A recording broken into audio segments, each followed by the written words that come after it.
I think we're going to see 1 million this year. Really? 1 million this year? Yes. 2024? I think Bitcoin price has been suppressed for a very long time. We should have hit these levels at maybe 100K a few years ago. But if you look at the amount of fraud that was perpetrated by FTX and other companies, that's really what stole the 100K from Bitcoin in 2021. We should have been there, but they stole that. It all unraveled, and we learned that FTX was selling Bitcoin that they didn't have even. So it's not even, it's just selling fake Bitcoin. Big fraud. That did not exist. And it's possible other groups did the same thing, and it all untangled, and then Bitcoin crashed because people lost confidence in it. And we've recovered, but then we still had a little bit of that untangling to do with GBTC, which is all interconnected to the prior fraud. This time it's just Barry Silbert's group, DCG, right, and Genesis. So that's still untangling now. And I think this is why we saw a muted response when the ETFs launched. But it's very clear if you're looking carefully that there's a massive amount of demand that's increasing constantly from the ETFs. Yes. And that will outpace any of the untangling of fraudulent activities from Genesis and DCG now. So given all of that, and given that we've effectively almost reached the previous all-time highs pre-halving, I don't see it being impossible that we see 1 million this year. God candles are coming for Bitcoin, and 1 Bitcoin will be worth $1 million by the end of this year. That's the latest prediction out from Samson Mow. Samson Mow is a renowned Bitcoiner, entrepreneur, and investor. He's currently the CEO of JAN3, a Bitcoin-focused company aiming to accelerate hyperbitcoinization. He works closely with nation-states, central banks, and countries to develop Bitcoin strategies. In his latest interview, Samson broke down why he thinks we'll see Bitcoin hit $1 million per coin by the end of 2024. He believes that the Bitcoin price has been suppressed for years. It should have already hit $100,000. Samson argues that the effects of FTX and other bad actors are still being felt in the Bitcoin price today. However, it's coming to an end. With Samson's unique position in the Bitcoin industry, he has insight into what the biggest financial players around the world are doing in regards to Bitcoin. We're talking about sovereign wealth funds, countries, and even central banks. If you thought BlackRock and financial institutions were big, they are nothing in comparison to what is coming. Combine the increased demand of the Bitcoin ETFs and nations beginning to adopt Bitcoin with the supply reduction from the April halving, and a $1 million Bitcoin is no longer a pipe dream. Make sure to stick around until the end of the video where Samson breaks down how the Bitcoin price has been suppressed and manipulated over the last few years and why it's finally about to break free. Also guys, only a small percentage of my viewers are actually subscribed. If you enjoy finance content, consider subscribing or liking the video. It's free and you can always change your mind. Now here's Samson Mow on why a $1 million Bitcoin by the end of the year is a real possibility. I believe hyper-Bitcoinization is an inevitability, and we are just speeding it up a little bit by trying to get the nation states on board. So JAN3, we work with governments, work with politicians, regulators, central banks too if they're open to discussions, and we try to help them. Some of them are. Really? Yeah. Central banks. Wow, okay, you're going to tell me about that in a sec. If you We'll can. get to that. We'll get to that. But Okay. we're engaging with them to help them implement a Bitcoin strategy, because our thesis is that we are going to this hyper-Bitcoinized state. That's the final step. But in between, there has to be a transition from the fiat system into this new system. Right. And I don't believe a lot of countries are well prepared. How ideally do you see hyper-Bitcoinization happening? Is it through nation states? Is it a combination of grassroots and nation state adoption? How do you see that? What's the most effective way that you think we're going to reach that goal? It's a combination of both. You have to have the grassroots initiatives. Something like Bitcoin Beach, Bitcoin Lake, Bitcoin Jungle. These are Bitcoin communities Atlantis. Around the world, Yeah, right? or even this conference that we're here in Madeira for. And we recently announced a strategic partnership with Botev in Bulgaria. It's a football club. So they are pushing Bitcoin adoption there locally amongst their fans and their community. So these are all ways that further Bitcoin adoption.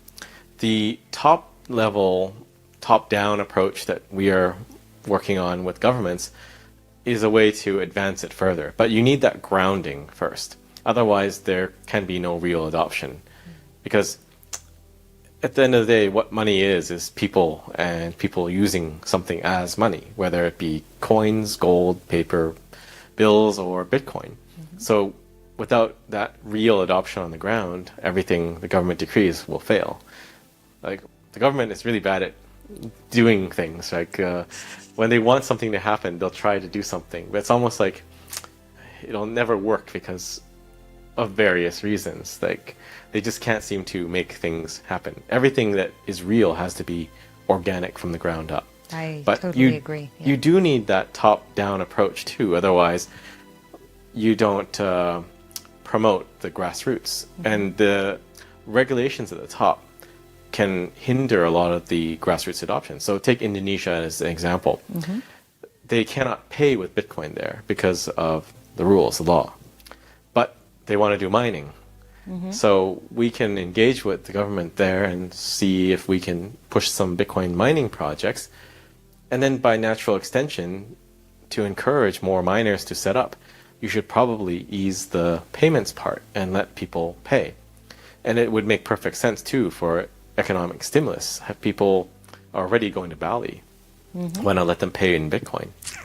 And it's better for everyone, Sure. removing that friction and that barrier. Can you give some other examples of projects you're working on now in JAN3? You mentioned Suriname. Yeah, there's a lot. Suriname, there is an interesting way that we could get Bitcoin accepted almost as if it was legal tender through an executive order. So they have their own local money, SRD, but they also use the dollar and the euro. And there's 2 executive orders that allow the people to use that as money. So they simply need to put forth an executive order for Bitcoin. And the ace that we have is that Bitcoin is the money of El Salvador. So it is a foreign currency, which means they can simply pass this executive order. But El Salvador anchoring Bitcoin as legal tender makes possible a lot of different avenues for other countries to adopt Bitcoin with minimal legislative overhang. Like, they don't need to pass any laws. They can use pre-existing laws or pre-existing mechanisms to make Bitcoin de facto legal tender or deregulate. Or deregulate. Like, Yeah, that's what I Argentina. wanted to ask about Argentina. What do you think about Milei's policies and where he's taking this? The net effect is the same. So you can have Bitcoin as legal tender. You can be a place like Switzerland and there is no capital gains, so you can just use Bitcoin. And I think Portugal was the same case before, but then they went more with the German model where you have to hold it for 1 year and then it's tax-free. But deregulation is just as good as legal tender. And that's in line with Milei's policies. So I think it's probably the best we'll get from his government. I don't think they'll say Bitcoin is legal tender, but the deregulation and a little gentle nudging towards Bitcoin. I think Diana Mondino had said something like you can use Bitcoin. It's kind of a nod, and I'll take it. Do you think that some countries are holding Bitcoin, and do you know of any? Well, El Salvador. Yeah, sure. Not the obvious ones. Not the obvious ones. They're, I mean, Snowden was just saying something that... I think he's speculating, but we do Okay. know that there are countries mining, and thereby they are holding. So Kingdom of Bhutan, and I believe there are a few other countries too that have Bitcoin mining operations that have yet to reveal them. And this is probably why hash rate has been going parabolic, even though price now is caught up a bit to hash rate growth. But I would say 2 months back, you can see hash rate is outstripping the price. When the halving comes, a lot of these mining entities are going to potentially be underwater. Now, of course, we've caught up, but why is it that when they're technically going to be insolvent or needing to shut down, why is the hash rate still going up? And that's because it's nation states mining. For them, energy is free. Their operating cost is technically zero. It's their own energy. Interesting. So if you look at Bitcoin compared to the S&P or any of these indices, or NASDAQ even, you can see that there are points in Bitcoin which it decouples from the market. So the market was either flat or went down, and Bitcoin did a big leg up. So recently, the stock markets were flat to negative, and we jumped up to 60 something. So this is one of those pivotal moments where we decouple a bit more from the legacy financial system. But if you just compare Bitcoin to the dollar, like the purchasing power of the dollar to Bitcoin is trending to zero. You see it very clearly for Argentinian peso and Turkish lira.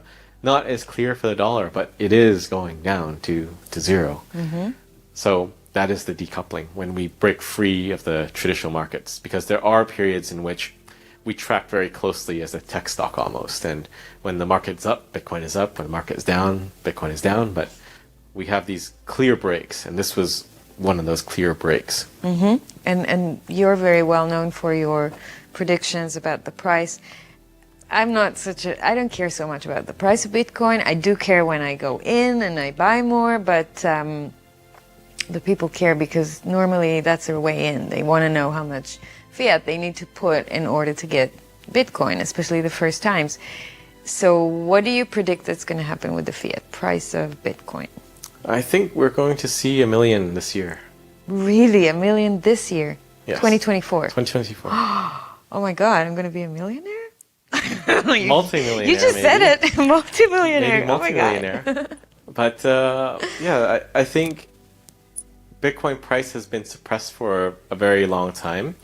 We should have hit these levels, maybe 100K, a few years ago. But if you look at the amount of fraud that was perpetrated by FTX and other companies, that's really what stole the 100K from Bitcoin in 2021. We should have been there, but they stole that. And that's because why people were doubting and selling, and so they were scared because of what happened to FTX. It all unraveled, and we learned that FTX was selling Bitcoin that they didn't have even. So it's just selling fake Bitcoin. Big That fraud. did not exist. And it's possible other groups did the same thing, and it all untangled, and then Bitcoin crashed because people lost confidence in it. And we've recovered, but then we still had a little bit of that untangling to do with GBTC, which is all interconnected to the prior fraud. This time it's just Barry Silbert's group, DCG, right, and Genesis. So that's still untangling now. And I think this is why we saw a muted response when the ETFs launched. But it's very clear, if you're looking carefully, that there's a massive amount of demand that's increasing constantly from the ETFs. Yes. And that will outpace any of the untangling of fraudulent activities from Genesis and DCG now. So given all of that, and given that we've effectively almost reached the previous all-time highs pre-halving, I don't see it being impossible that we see 1 million this year. So there's Samson Mow's insights into the future of Bitcoin. With his extensive experience and unique position within the Bitcoin industry, Samson has highlighted the factors that could drive Bitcoin to $1 million per coin by the end of 2024. From the lingering effects of bad actors like FTX to the unprecedented involvement of sovereign wealth funds, countries, and central banks, the future of Bitcoin looks incredibly promising. Combine this with the increased demand from the Bitcoin ETFs and the supply reduction from the April halving, and a $1 million Bitcoin is no longer a distant dream. If you enjoy finance content and want to stay updated with the latest trends and insights, please consider subscribing to the channel and liking the video. It's free and you can always change your mind. Anyway guys, hope you all enjoyed today's video and that provided you with some value. I'll see you all in the next one, and as always, all the best.